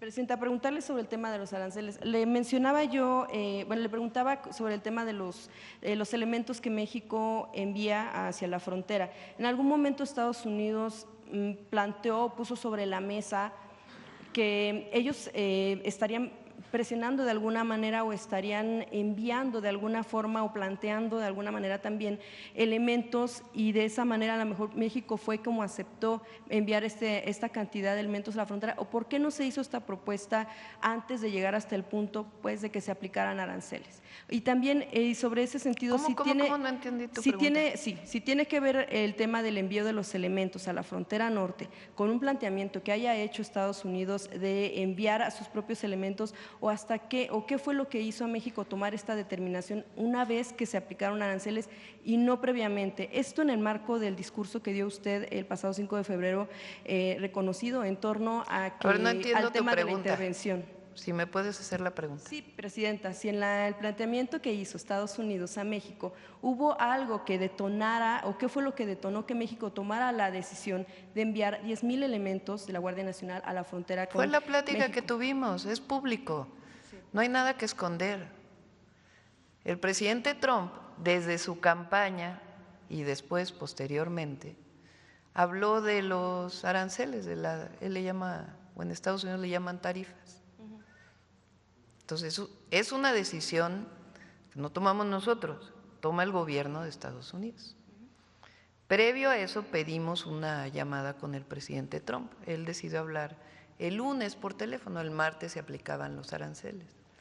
Entonces, en este diálogo que tuvimos, pues él, ustedes saben, es público, que ha dicho que le interesa que no pase fentanilo de México a los Estados Unidos. ¿Es cierto eso? Te pregunto yo. ¿Ha sido público que el presidente Donald Trump haya dicho que a él le interesa que no pase fentanilo de México hacia los Estados Unidos? Sí, de hecho, por eso la pregunta. Bueno, entonces, sobre ese tema que planteamos, o qué le planteé yo en la llamada, presidente Trump, nosotros podemos fortalecer la vigilancia en la frontera y fortalecer la revisión de aduanas. Le pido a usted que nos ayude también a que no entren armas de Estados Unidos a México. Eso fue lo que hablamos. Y a partir de ahí salió la propuesta de que hubiera 30 días de plazo para trabajar el tema del comercio, de lo que él llama no le llama el subsidio, sino de que el déficit, el llamado déficit, para que habláramos de ese tema, para que habláramos también de el tema de el fentanilo y también y de la seguridad, cada uno respetando nuestras soberanías, y también sigamos colaborando en el tema de migración. Entonces, ese fue el acuerdo, no hay absolutamente nada que esconder, lo dije claramente, enviar 10,000 elementos de la Guardia a la frontera y todos los 4 puntos que quedamos en acuerdo. Sí, Presidenta, finalmente en el tema de lo que tiene… ¿ha habido alguna comunicación en torno a lo de los aranceles por aluminio y acero? ¿Ha habido alguna comunicación? Nos enteramos igual por la publicación del día de ayer en los medios. ¿Y esperarían que hubiera una negociación en torno a eso para Pues evitar? vamos a esperar, es como digo aquí, cabeza fría en esto, vamos a esperar a ver si anuncia hoy algo y a partir de allí pues tomaremos nuestras definiciones. Sobre lo que decía de las armas, ¿esperaría México entonces que hubiera una orden ejecutiva de por medio para que en efecto… Pues no en sé si Estados es Unidos… orden ejecutiva o qué mecanismos.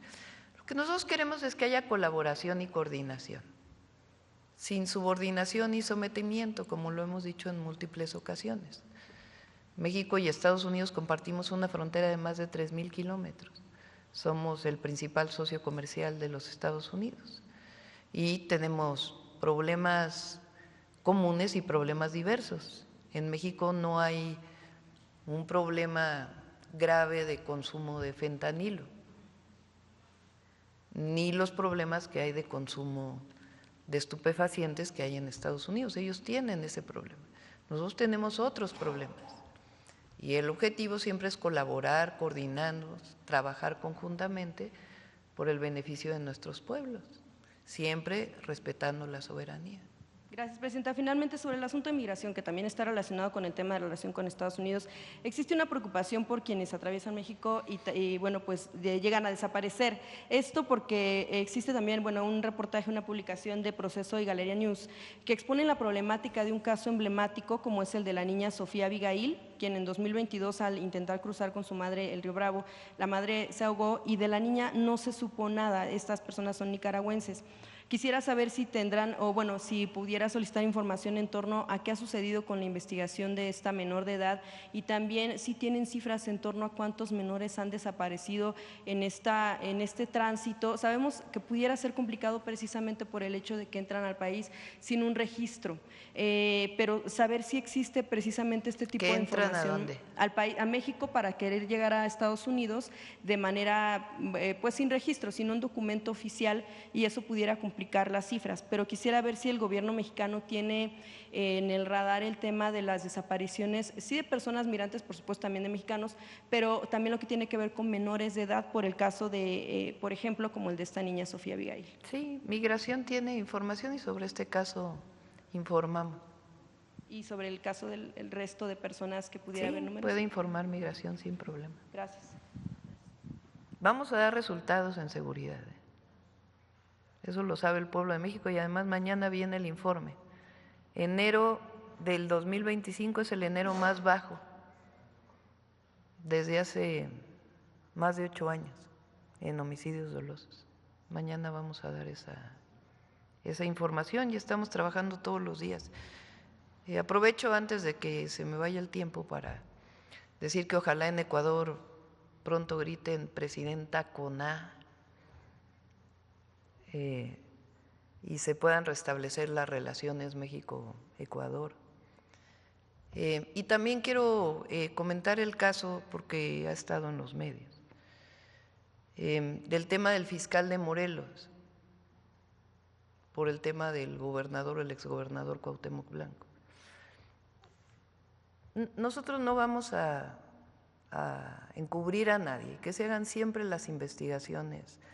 En todos los casos de cualquier cosa, ahí está la Fiscalía General de la República y las fiscalías estatales. Pero sí me llama la atención la defensa al fiscal de Morelos.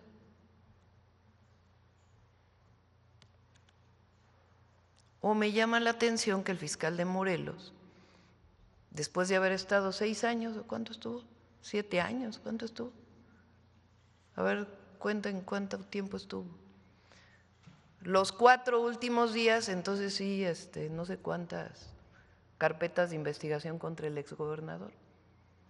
Que se investigue, yo no, pero ¿no les parece extraño que después de 7 años de haber estado, 4 días antes, cuando ya sabía que lo iban a desaforar,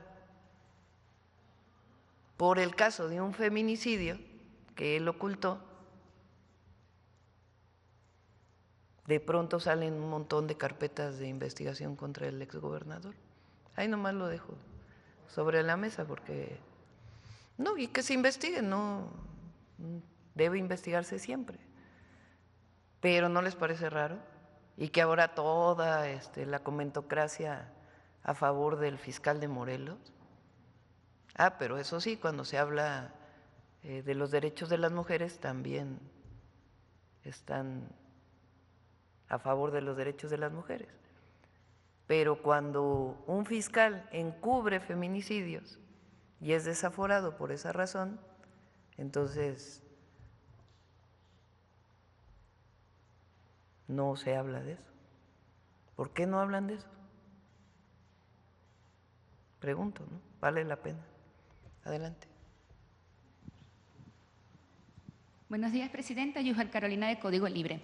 Presidenta, hablando del tema de las mujeres, el INE podría determinar vacantes las plazas judiciales en las que ninguna mujer sea electa y mandarlas a renovar hasta las próximas elecciones, a fin de garantizar la paridad de género en la elección judicial. ¿Cómo lo ve usted y si ya tiene adelanto de cuánto podría ser el presupuesto para la elección? Nosotros pusimos a disposición del Instituto Nacional Electoral los poco más de 800 millones de pesos que se han recuperado de los fideicomisos del Poder Judicial, de la Corte.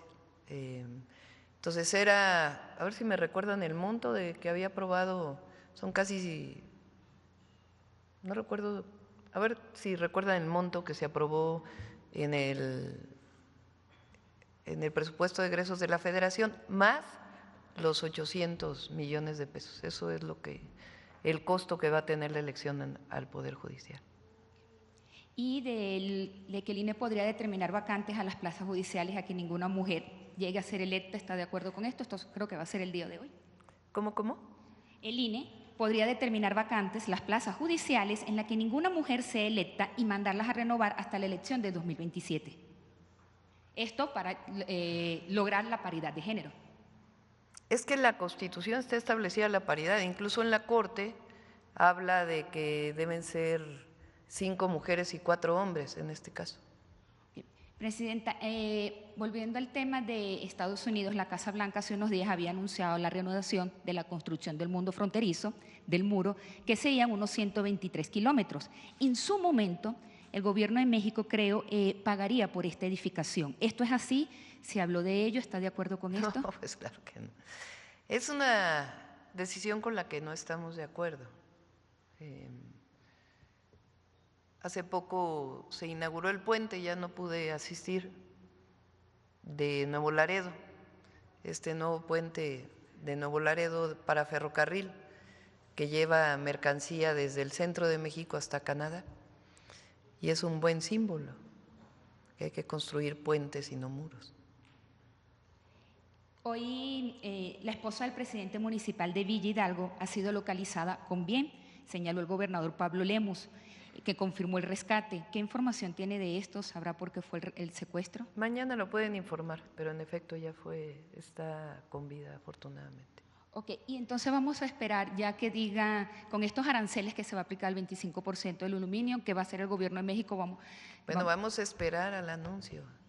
Okay. Ayer se mencionó en una conferencia, vamos a esperar a ver el anuncio y a partir de ahí pues tomaremos nuestras decisiones, si es el caso. Okay. Y Presidenta, ¿cuándo nos puede dar una actualización de datos del plan de desarme para México? ¿Cómo va esto? ¿Cuál es la estrategia y la identificación de la cantidad de desaparecidos en el país y de estos centros que han también sido desaparecidos? ¿De estos centros? Centros que han sido de investigación para desaparecidos, como el que estuvo sí. en Morelos, que ya no se encuentra. ¿Cuándo nos puede dar cifra de estos? Sí, informamos pronto, estamos trabajando en ello, seguimos trabajando en ello. Y la primera era sobre, dijiste, los centros. A la fecha son más de 600 armas que se han recuperado y le pedimos que mañana se dé la información, que es Gabinete de Seguridad. Gracias. La última por acá. Gracias, buenos días, Presidenta. Citlali Guerrero, de Bajo Palabra. De acuerdo al diagnóstico operativo de salud mental y adicciones realizado en 2022, el 19% de la población mexicana presenta un tipo de trastorno mental, que van de leves, moderados y extremos. Y en contraparte, solamente se contabilizaron en México 4,393 psiquiatras, con una tasa estimada de 3.68 por cada 100,000 habitantes. Es decir, que menos de 5,000 psiquiatras atienden a casi 25 millones de mexicanas y mexicanos que padecen algún tipo de trastorno mental. Y por otro lado, en 2022 se aprobó que no se crearían más hospitales psiquiátricos en el país y que la atención de psiquiatría migraría a hospitales generales. En 2024 apenas se abrieron 140 camas sensables destinadas para pacientes. Preguntarle, Presidenta. A ver si tienen la tabla de lo que presentó el doctor Kersenovich hace un tiempo del número de centros de salud y hospitales que tienen atención para salud mental. Sí, en 2024 apenas abrieron 140 camas sensables, ¿no? Preguntarle, Presidenta, ¿qué estrategias, proyectos o programas tiene considerado para atender a esa población cada vez más creciente que requiere de esta atención especializada? Y preguntarle si usted consideraría el tema de salud mental y emocional sea un eje transversal en sus políticas públicas, así como lo fue en su momento el tema de género. Sí, bueno, es distinto, ¿no? El tema de género de salud mental, pero sí hay un programa especial de Secretaría de Salud, desde la prevención hasta la atención. Ese día que se presentaron adicciones ese día y ahí se presentó el número de centros de salud que atienden a personas con algún problema, pero sí es un problema indispensable de atender. Gracias, Presidenta. Y bueno, si bien es cierto, como usted informó, México no presenta problemas de consumo de fentanilo, pero sí presenta una alta incidencia de consumo de alcohol. En la encuesta nacional de consumo de drogas, alcohol y tabaco en 2017, el Instituto Nacional de Psiquiatría, Ramón de la Fuente, lo consideró como el uso de sustancia más extendida en el país, con graves consecuencias sociales y de salud, y ahora de fácil y normal acceso, donde se pueden conseguir en las tiendas de convivencia a precios muy baratos. Preguntarle, Presidenta, si estas bebidas alcohólicas están registradas por COFEPRIS y si tiene considerado también una estrategia focalizada para atender en México el consumo del alcohol, ya que regularmente cuando hay presencia de alcohol en casa hay problemas de violencia familiar que derivan en afectaciones de niñas, niños, jóvenes, quienes terminan consumiendo otro tipo de drogas. La droga que más ha aumentado, de acuerdo con distintas fuentes, es el consumo de metanfetaminas. Ahora, después de fentanilo, vamos a ir a una campaña muy importante para metanfetaminas, que es, pues además, una droga también que genera mucha adicción, una droga química producida además con pues una cantidad de sustancias, podríamos decir hasta venenosas, que generan muchos problemas de salud. Entonces vamos a ir a ese tema y a todos los temas de atención a las adicciones. Estos son el número de camas y de capacidad instalada, primer nivel, y centros comunitarios, hospitales generales, que se tienen a la fecha. de las distintas instituciones. Gracias, presidenta. Bueno, el magistrado presidente del Poder Judicial del Estado de Guerrero, Ricardo Salinas, ha dicho que si bien es cierto están homologando los trabajos para las elecciones del Poder Judicial, por falta de recursos económicos no puede realizarse en las elecciones para elegir jueces y magistrados este año en Guerrero. Y está proponiendo que se haga hasta el 2027. En contraparte, el diputado Pablo Amílcar Sandoval está proponiendo replantear el presupuesto en el Estado y empatar las elecciones federales con las estatales para que las dos se realicen en junio de 2025, como está previsto. Preguntarle su opinión al respecto. Es una decisión del Congreso de los Estados. La Constitución establece que en el caso estatal lo pueden realizar en el 2025 y el 2027, mitad y mitad, como va a ser a nivel federal, o llevárselo todo al 2027. Entonces depende del Congreso de cada estado. Gracias. Por último, presidenta, el senador Manuel Añorbe Baños declaró en medios en Guerrero que las iniciativas enviadas por usted el 5 de febrero sobre la no reelección y contra el nepotismo podrían no jalar porque partidos aliados a Morena están inconformes porque afectan algunos intereses personales. Y este fin de semana el senador Félix Salgado dijo que apoya la iniciativa, que usted la envió tal cual, pero que hay una controversia, que hay algunos que están pidiendo que las dos iniciativas entren en 2027 o que las dos iniciativas entren hasta 2030. Preguntarle la qué iniciativa opina. que envié en el caso de nepotismo es para el 2027, porque digamos que no afecta a alguna persona que haya sido elegida en el 2024. En el caso de reelección la mandamos al 2030, porque un diputado actual pudo haber pensado que tenía la posibilidad de reelección.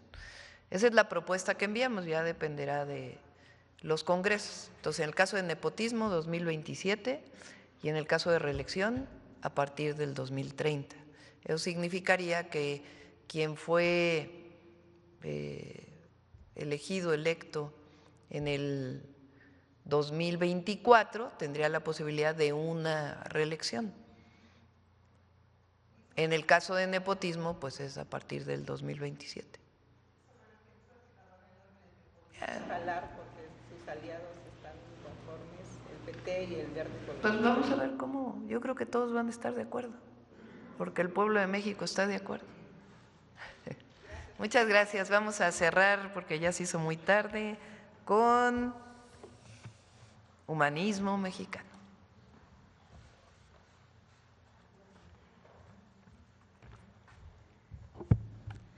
Con su permiso, señora presidenta. Hola, ¿qué tal? Muy buenos días a todos y todas los que nos acompañan, también a quienes siguen la conferencia en cualquiera de sus medios de transmisión. El día de hoy es un honor para mí estar aquí con todos ustedes porque vamos a tener la oportunidad de aprender acerca de algunas de las muchísimas contribuciones que hicieron las civilizaciones mesoamericanas al mundo entero, que como van a tener oportunidad de ver en el video a continuación, destacan en el campo de las matemáticas, de la química, de la botánica, de la arquitectura y sobre todo de los alimentos. Y justamente de esto último me gustaría platicarles, porque yo no sé si ustedes sepan, pero México es un país megadiverso. Y es precisamente esta cualidad del territorio la que propició, entre otros factores, que los pobladores originarios de esta región domesticaran una infinidad de plantas, que según datos de la CONABIO son al menos 100 especies cultivables, entre las que destaca, por supuesto, el maíz, el chile, el jitomate y el cacao.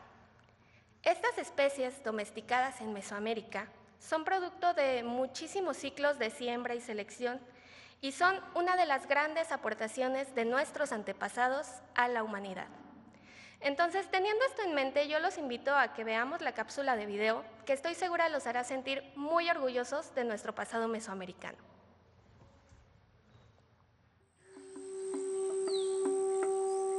Las culturas mesoamericanas desarrollaron grandes avances científicos en matemáticas, ingeniería, arquitectura, herbolaria y agricultura. Esto les permitió crear grandes ciudades, crecer demográficamente y tener una organización social basada en la comunidad y una relación armónica con la naturaleza, principios esenciales del humanismo mexicano. Para escribir estos conocimientos y transmitirlos de generación en generación, los pueblos mesoamericanos desarrollaron el uso de la corteza del jonote para fabricar el amate. En esta superficie escribieron los códices de memoria. Gracias a estos códices, tenemos una ventana a las maravillas del conocimiento de Mesoamérica. Los habitantes del México antiguo fueron grandes matemáticos que desarrollaron el cero y la precisión calendárica. En química, nuestros ancestros crearon el tequesquite, sales alcalinas que se utilizaban como detergente y para la cocción de alimentos. También desarrollaron el uso del caucho como adhesivo y medio para fijar colores en las telas. Además, lograron extraer el ácido carmínico de la grana cochinilla. Este colorante fue ampliamente utilizado por los grandes maestros de la pintura europea hasta el siglo XIX. Los pueblos ancestrales también desarrollaron importantes avances en biología como el Códice Badiano, el primer libro de herbolaria médica mexicana. En arquitectura y construcción, los pueblos de Mesoamérica desarrollaron procesos constructivos de pilotaje en zonas lacustres, además de perfeccionar el uso de fibras de maguey para techumbres ligeras y conquistar la arquitectura astronómica. Los templos y las pirámides funcionaban como observatorios astronómicos alineados a los solsticios y equinoccios, lo que permitió marcar con precisión los cambios de estación y predecir fenómenos astronómicos como eclipses de luna y sol. Finalmente, todos estos principios tecnológicos y científicos se desarrollaron gracias a un pensamiento comunitario, de distribución horizontal del conocimiento y del trabajo. Es por eso que los pueblos ancestrales de México crearon el tequio y el mitote, formas de trabajo solidario y festejo comunitario que todavía existen en México. La permanencia de estos desarrollos tecnológicos en el mundo contemporáneo demuestran cómo el humanismo mexicano tiene raíces profundas en la milenaria historia de nuestro país. Nuestro pasado vive y vibra en el presente. Por eso, nunca dejaremos de celebrarlo. Bueno, pues como pudimos ver en el video, nuestro pasado milenario es motivo de orgullo. México es una potencia cultural con muchísima historia, en cuyo territorio se han desarrollado importantes civilizaciones que hicieron grandes aportes a la humanidad.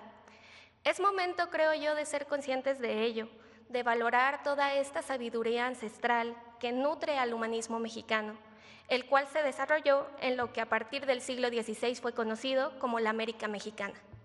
Muchas gracias, Presidenta. Gracias. Buen día.